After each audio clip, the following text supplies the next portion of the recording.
Irmãos, vamos novamente abrir a palavra do Senhor para a meditação desta noite, na Epístola de Paulo a Filemon. Faremos uma leitura responsiva do versículo 1 ao versículo de número 20. Epístola de Paulo a Filemon, do versículo 1 ao versículo de número 20. Pedir aos irmãos que fiquem atentos à leitura. Vamos ler com bastante ênfase. Filemon, versículo 1 ao 20, leitura responsiva. Paulo, prisioneiro de Cristo Jesus, e o irmão Timóteo, ao amado Filemon, também nosso colaborador.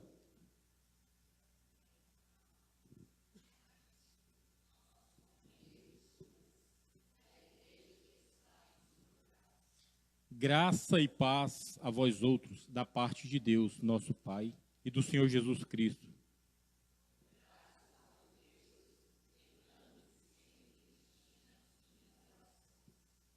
Estando ciente do teu amor e da fé que tens para com o Senhor Jesus e todos os santos.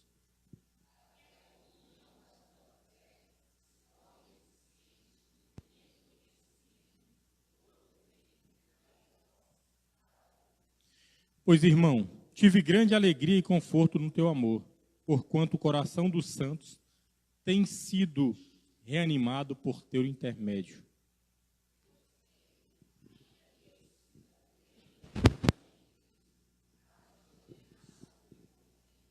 Prefiro, todavia, solicitar em nome do amor, sendo o que sou, Paulo, o velho, e agora até prisioneiro de Cristo Jesus.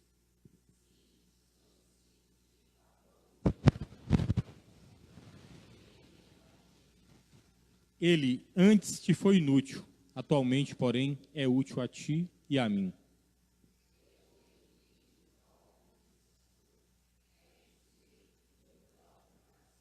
Eu queria conservá-lo comigo, mesmo para em teu lugar me servir nas algemas que carrego por causa do Evangelho.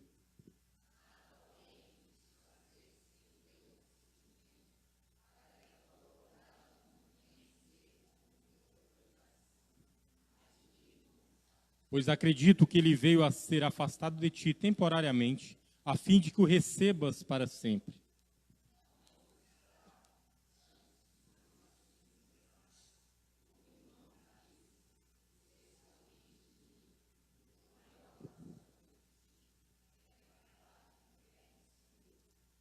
Se, portanto, me consideras companheiro, recebe-o como se fosse a mim mesmo.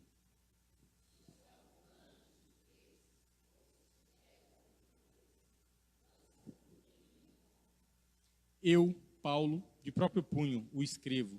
Eu pagarei para não te alegar que também tu me deves até a ti mesmo.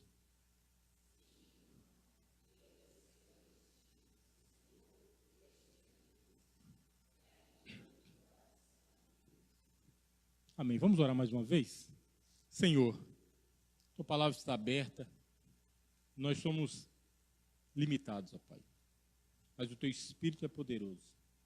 Por isso eu posso falar aos nossos corações, para que venhamos a compreender qual a mensagem que o Senhor tem para as nossas vidas. Em nome de Jesus. Amém. Irmãos, há um livro chamado Justiça, o que é fazer a coisa certa, de Michael Sandel, é um filósofo americano. Eu tenho ele em casa, quem quiser depois eu posso emprestar, é muito bom. E ele diz no livro que no verão de 2004, o furacão Charlie varreu a Flórida e 22 pessoas morreram. E o Estado teve um prejuízo de 11 bilhões de dólares. E em pleno mês de agosto, um calor sufocante, não havia energia elétrica, os comércios praticamente não tinham mantimentos, não havia gasolina nos postos, e começou-se então a supervalorizar os preços. As pessoas cobravam 4, 5 vezes a mais pelo litro de gasolina, 6, 7 vezes a mais por um pacote de gelo. Os hotéis e motéis que serviam de abrigo, as diárias triplicaram. o sofrimento daquelas pessoas que ali moravam, então, foi alarmado, ou foi acendido, ou foi aumentado pela ganância daquelas pessoas que ali estavam. E a manchete de US Today, no dias seguintes à tragédia, foi: depois da tempestade, vem os abutres. E o Procurador-Geral do Estado, Charles Christie, ele disse na reportagem: estou impressionado com o nível de ganância que alguns certamente têm na alma. A demonstração vivenciada naquela localidade, naquele estado de 2004, não é muito diferente do que nós podemos vivenciar nos outros cantos do mundo. Aqui mesmo no Brasil, nós nos deparamos, quando há um acidente com um caminhão transportando algumas mercadorias e produtos, nós observamos as pessoas recolhendo rapidamente aquilo que podem recolher, como se fossem sua propriedade, furtando os objetos, levando para suas casas, quando na verdade deveriam deixar onde estão. Nós observamos, e o Brasil demonstra claramente, que quando há um problema político existente no país, a bolsa sobe, o dólar dispara, o combustível fica mais caro, a energia fica mais cara, os alimentos ficam mais caros, por interesses pessoais ou de grupos econômicos, a população, então, sofre amargamente. E acabamos de ler uma epístola, uma parte de uma epístola, irmãos, de Filemon, onde muitos preleitores, pastores, pregadores gostam de tratar da questão do reconciliamento. É um texto muito interessante. Mas eu não vou dar essa ênfase neste texto. Nós vamos tratar sobre 5 aspectos de um cristianismo autêntico. Onésimo, irmãos, como é citado por Paulo, ele era escravo de Filemon. E subentende-se que se Filemon possuía escravo, então era um homem de grandes propriedades. E, obviamente, este servo, como consta, ele era um escravo de Filemon. E, segundo os estudos e relatos, por exemplo, Calvino mesmo diz que o termo prejuízo no texto remete que Onésimo ele havia furtado algo de valor, dinheiro do seu senhor.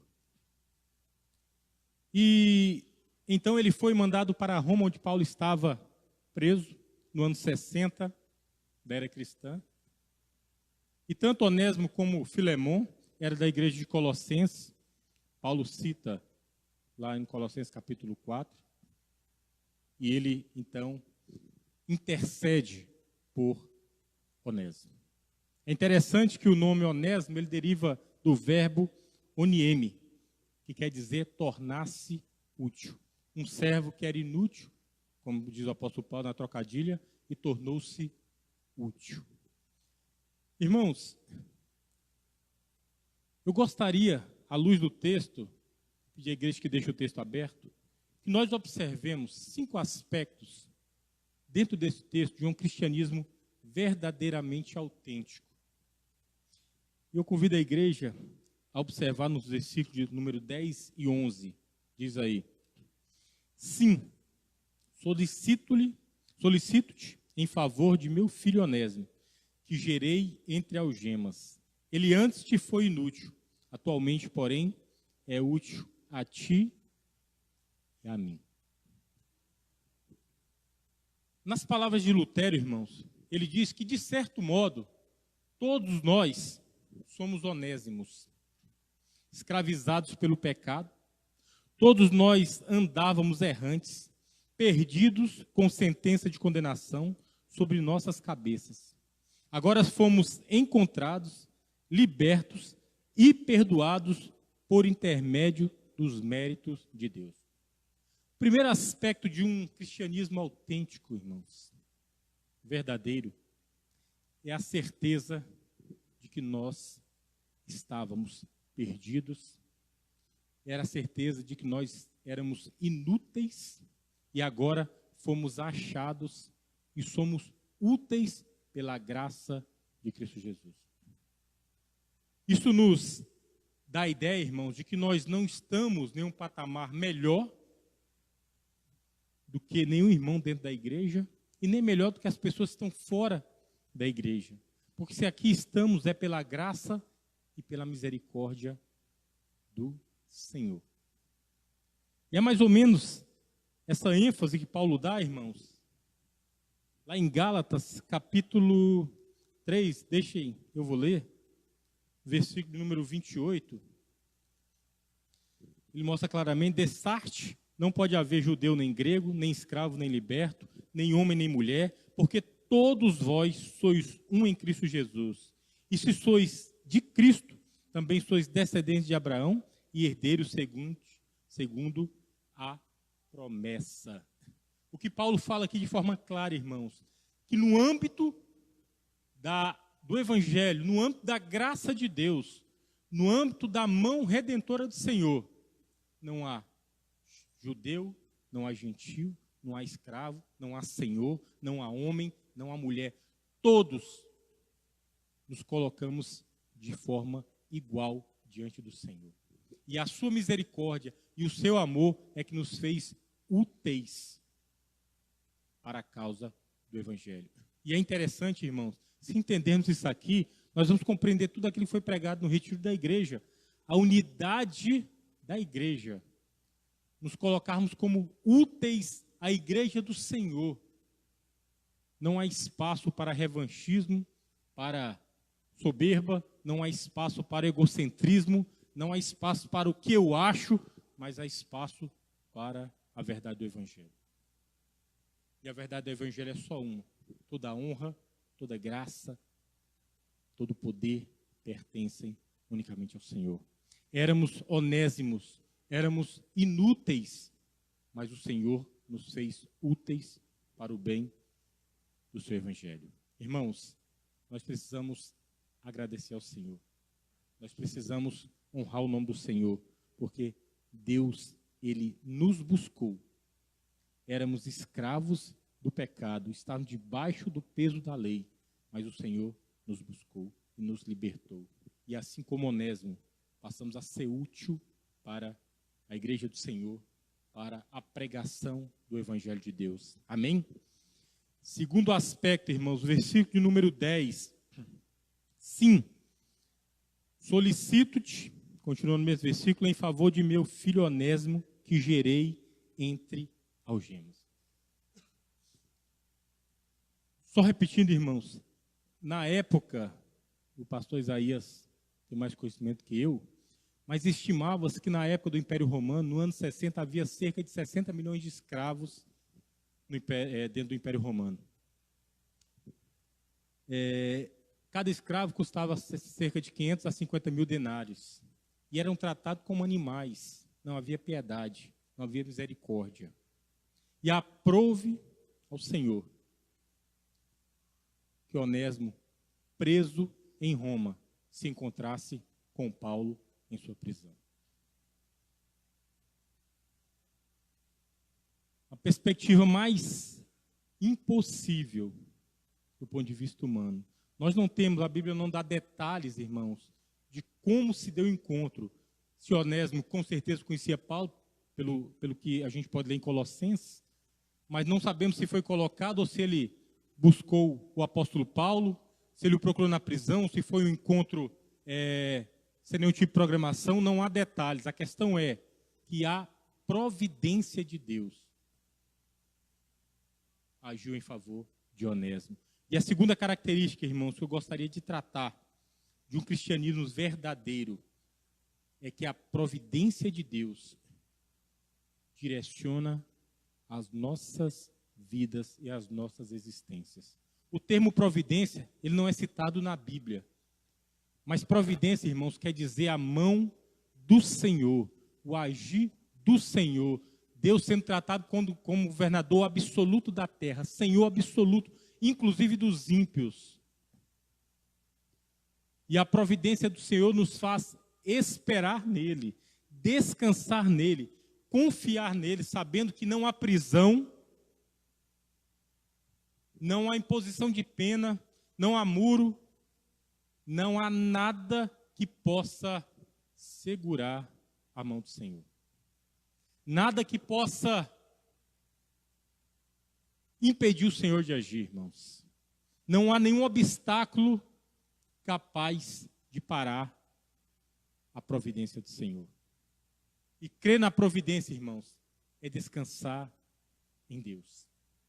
Mesmo diante das situações mais inesperadas. Mesmo diante da dificuldade que as nossas vidas possam passar. A providência do Senhor é a confiança irrefutável que o Senhor é o governador absoluto de toda a existência. Onésimo foi alcançado pela providência divina. Deus o colocou em uma prisão, junto com o apóstolo Paulo, onde ele ouviu o evangelho e se converteu. Meus irmãos, eu fico pensando, nós como igrejas, conhecendo a verdade da palavra, que é irrefutável, que é inquestionável, que é indiscutível.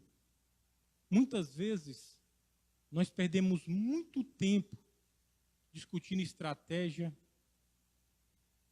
aspectos pessoais de ação, do que lendo e estudando a palavra do Senhor.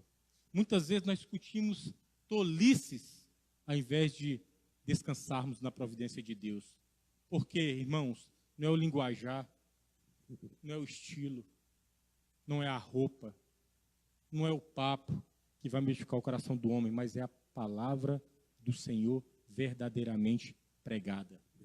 E a igreja precisa entender isso. Nós, homens, temos que entender que nós não pregamos só para os homens, mas pregamos também para os homens. As mulheres não pregam apenas para mulheres, mas também para as mulheres. Jovens não pregam apenas para jovens, mas também para os jovens. Adolescentes não pregam apenas para adolescentes, mas também para os adolescentes. Nós pregamos para todos que estão sedentos da palavra. E devíamos, irmãos, nos centralizar no estudo da palavra. Deveríamos buscar o entendimento da palavra. Deveríamos buscar uma vida de oração no Senhor, uma vida de santidade. Essa é a unidade que Paulo apregou. Essa é a unidade que Paulo requer. Essa é a unidade, como acabamos de ler em Efésios capítulo 4, foi tão bem falado no nosso acampamento, que a igreja precisa. O terceiro aspecto, irmãos, de um cristianismo autêntico, versículos 12 a 14. Eu acho muito interessante este ponto. Diz lá: eu te envio de volta em pessoa, quero dizer, o meu próprio coração.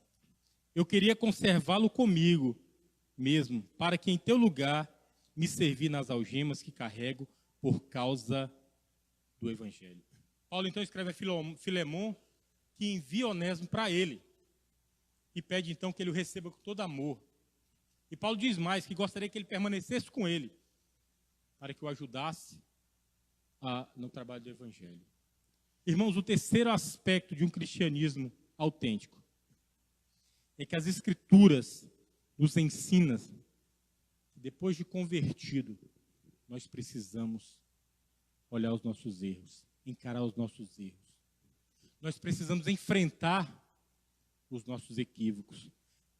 Não há do que se envergonhar, mas há necessidade de buscarmos verdadeiramente uma mudança comportamental.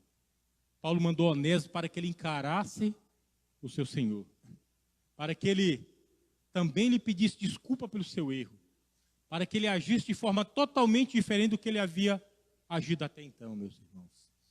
E quando há uma conversão, quando verdadeiramente somos de Cristo, há em nós uma mudança de paradigma comportamental. E muito cuidado, porque é ensinado na sociedade que às vezes entra na igreja como verdade. Por exemplo, que é normal um adolescente ser rebelde. Não é normal, irmão. Rebeldia é pecado e a Bíblia condena. E o adolescente precisa ouvir que um adolescente rebelde está pecando contra Deus e precisa mudar o seu comportamento e pedir perdão para os seus pais. É muito comum ouvir falar que ter um pouquinho de ciúme da esposa ou do esposo é normal. É mentira. Você tem que confiar no seu esposo. E o esposo tem que confiar na esposa, porque estão fundamentados no amor. E se estão fundamentados no amor, existe confiança, existe respeito, existe fidelidade, existe honestidade. E muitas coisas então vêm, meus irmãos, e parece que lá fora nós temos um comportamento totalmente diferente, normal. Nos alegramos com o pecado, minimizamos o pecado, convivemos perfeitamente com o pecado, parece que nós não há o Espírito Santo que nos incomoda.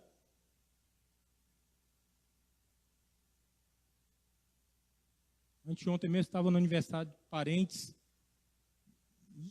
uma festa que parecia uma boate, eu estava lá incomodado, falei para minha esposa, eu estava rapidinho sair, incomodado, porque o Espírito Santo fala, não é o teu lugar, não são essas práticas, não é esse ambiente, não foi isso para isso que eu te chamei. Nós não podemos nos conformar com o que há de errado neste mundo, irmão. A Europa fez isso. E olha como está hoje. Os Estados Unidos está caindo para o mesmo caminho. E olha como as igrejas estão hoje. Irmãos, eu me lembro muito bem do que Paulo fala lá em Filipenses 3, capítulo 7, capítulo 3, versículo 7, quando ele diz, o que antes para mim era lucro, considerei perda por causa de Jesus. Tem alguns estudiosos que dizem que ele está falando do pecado, mas a maioria fala que não. Se a gente olhar o texto, ele está falando que justamente a sua capacidade de pensar intelectual, conhecedor da lei, um homem que conhecia a religião profundamente, depois do encontro com Cristo, ele considerou tudo aquilo perda. Porque a verdade agora era o que a Bíblia estava, a palavra de Deus estava estabelecendo a ele.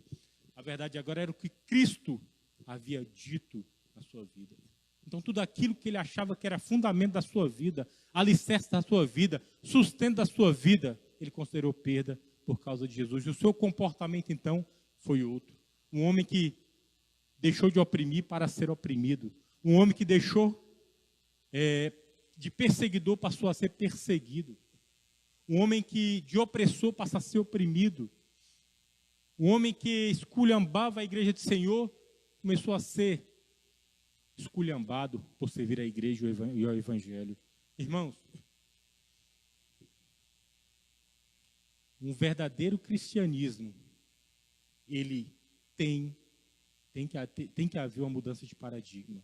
Nós observamos lá em Lucas capítulo 19, quando Zaqueu, o maioral dos publicanos, após ver Jesus entrando em Jericó, depois de ter curado um cego, subir na árvore, e Jesus falar para ele descer daquela árvore, queria ter com ele sua casa, e após ouvir uma conversão de Zaqueu, ele no versículo 8, ele diz que ao Senhor Jesus queria dar metade dos seus bens aos pobres, e se alguma coisa tivesse defraudado alguém, restituiria 4 vezes mais.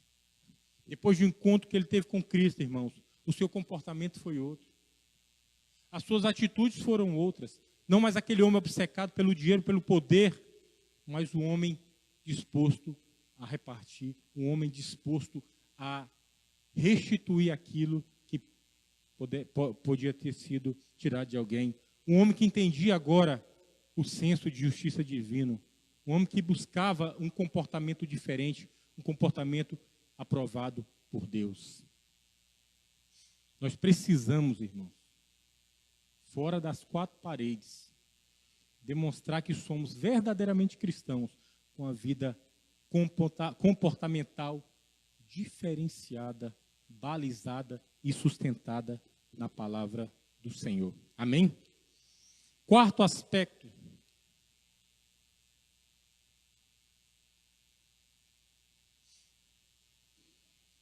São 5 versículos. Versículo número 1, acompanha aí. Paulo, prisioneiro de Cristo Jesus, e o irmão Timóteo, ao amado Filemon, também nosso colaborador. Versículo 8. Pois bem, ainda que eu sinta plena liberdade em Cristo para te ordenar o que convém.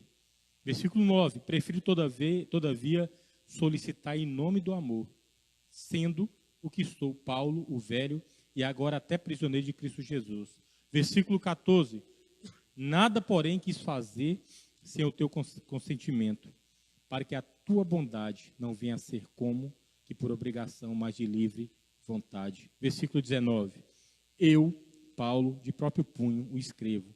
Eu pagarei para não te alegar que também tu me deves a ti mesmo.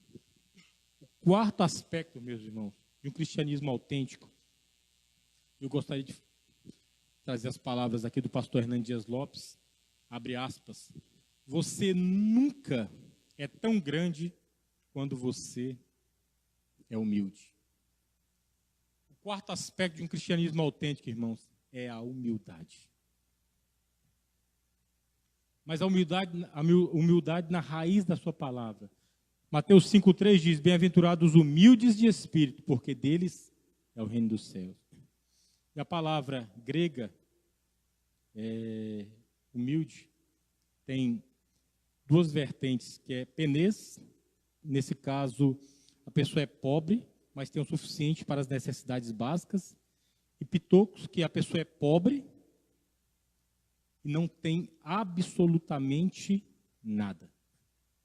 E quando Jesus diz essa palavra, ele diz o segundo sentido, pitocos, ele fala, ou seja, que feliz é aquele que percebe está desprovido de tudo diante de Deus, e que nada tem em si que é capaz de torná-lo aceitável diante de Deus. Ser humilde, irmãos, é reconhecer a total incapacidade diante de Deus e saber que tudo provém do Senhor. Paulo tinha autoridade moral e autoridade dos céus, porque o próprio Cristo o enviou, mas ele pediu em amor, com amor. Não adianta, irmãos, sermos pós-doutor em teologia, conhecer quase tudo da Sagrada Escritura, mas se nós não tivermos a humildade para servir na casa do Senhor. Paulo pede a Filemão, que era um homem bom, se nós observarmos aí no versículo 4, dou graças ao meu Deus, lembrando sempre de ti nas minhas orações, estando ciente do teu amor e da fé que tens para com o Senhor Jesus e de todos os santos, para que a comunhão da tua fé se torne eficiente ao pleno conhecimento de todo o bem que há em nós para com Cristo. Paulo conhecia o coração de Filemão, sabia que era um homem cristão, um homem verdadeiramente convertido. E Paulo era autoridade na vida de Filemão, mas ele pede em amor. Precisamos ter amor na condução das nossas ações diante do Senhor. Precisamos agir em amor para com a igreja, irmãos. E quando nós agimos em amor, nós nos humilhamos diante de Deus. Quando nós agimos em amor, nós não queremos o nosso crescimento. Mas como diz Paulo, convém que Cristo cresça e que eu diminua. E quando nós agimos em amor e com humildade, nós nos alegramos com o crescimento da igreja. E não com aquilo que eu entendo que deveria ser o crescimento.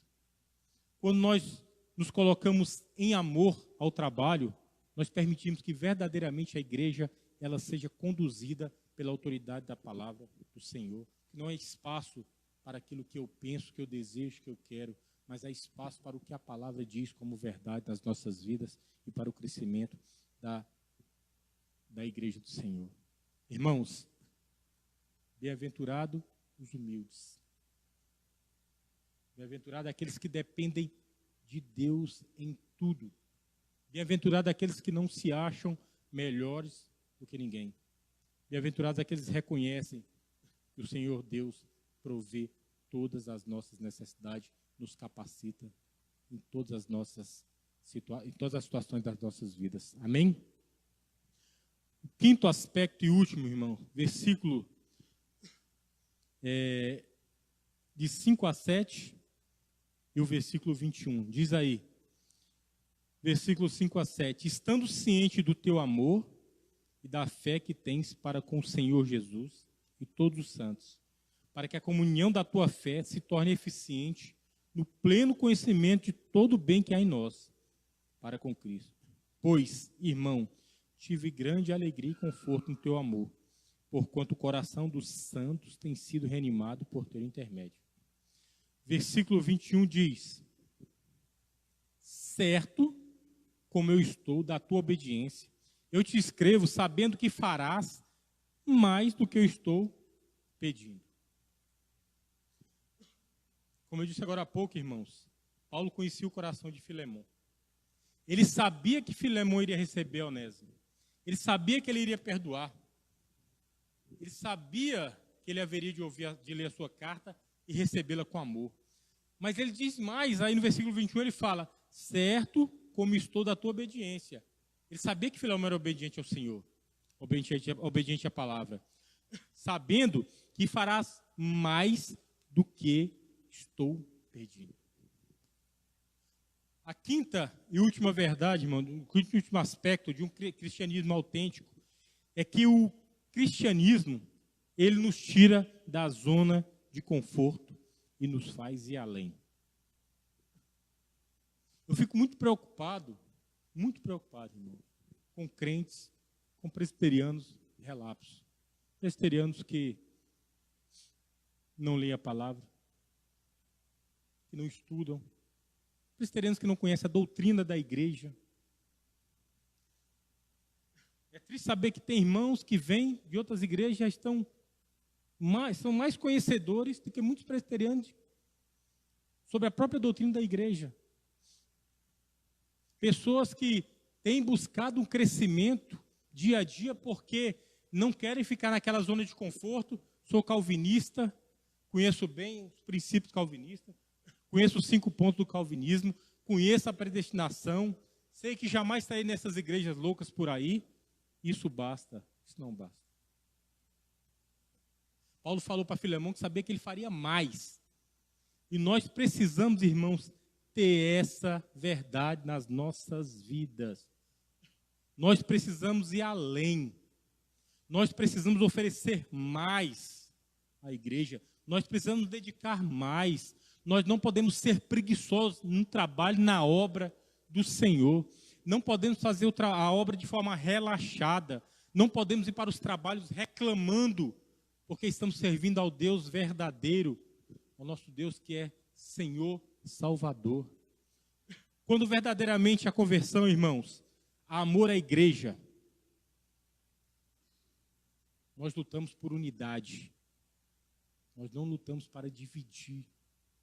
Nós não agimos contra o pastor da igreja. Nós não agimos contra o conselho da igreja, mas agimos para ajudar, para servi-los, para servir a obra e o evangelho.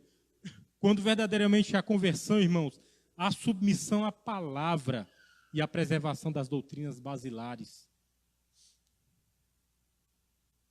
Nós submetemos a palavra de Deus. Nós temos a capacidade de tudo que ouvirmos, enxergarmos se há verdade na palavra de Deus. Nós defendemos a doutrina da igreja a que servimos. Eu sou presbiteriano e defendo a minha igreja. Sei que a igreja é séria, a igreja verdadeira, a igreja submete a palavra, defende em qualquer lugar que eu estiver, porque conheço e amo a igreja do Senhor, sei que a igreja é verdadeira. E luto em qualquer instante da minha vida pela unidade da igreja. Quando a conversão, meus irmãos, verdadeira, a submissão às autoridades da igreja.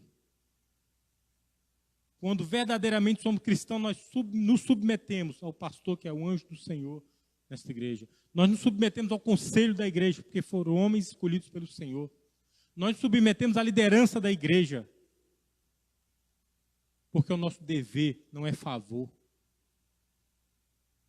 E não precisa falar se é um pastor mais velho, mais novo, mais bonito. Não, qualquer pastor que está vivendo a palavra do Senhor merece a nossa submissão. Posso ou não gostar do estilo, posso ou não concordar com o estilo, mas merece, é o meu dever respeitá-lo, como a igreja do Senhor, como a palavra do Senhor assim ensina. Se você agrega a igreja, irmãos, verdadeiramente você é um cristão. Se você desagrega, comece a pensar em alguns princípios da tua vida. Se você ajunta dentro da igreja do Senhor, verdadeiramente você é um cristão. Se você espalha, e aí vai fofoca, conversa fiada, menosprezo às autoridades, aos professores, à liderança da igreja, cuidado. De repente ainda você não é um convertido. Irmãos, Deus requer e espera que nós nos demos o máximo. Não é 100%, mas 110, 120, 130% para a sua obra aqui nesta terra. Da mesma forma que Paulo tinha convicção que Filemão faria mais do que ele pediu, né? É preciso que o pastor e o conselho enxerguem em nós, membros, pessoas crentes que vão fazer mais do que for proposto para o crescimento da igreja. Precisamos verdadeiramente, irmãos, ter essa visão global de que dentro da providência divina, dentro do seu amor e dentro da verdade estabelecida na palavra, nós caminharemos até que o Senhor nos chame ou venha buscar a sua igreja para viver na eternidade com Cristo Jesus, louvando e glorificando o seu santo nome. É essa a nossa expectativa enquanto igreja do Senhor. Amém?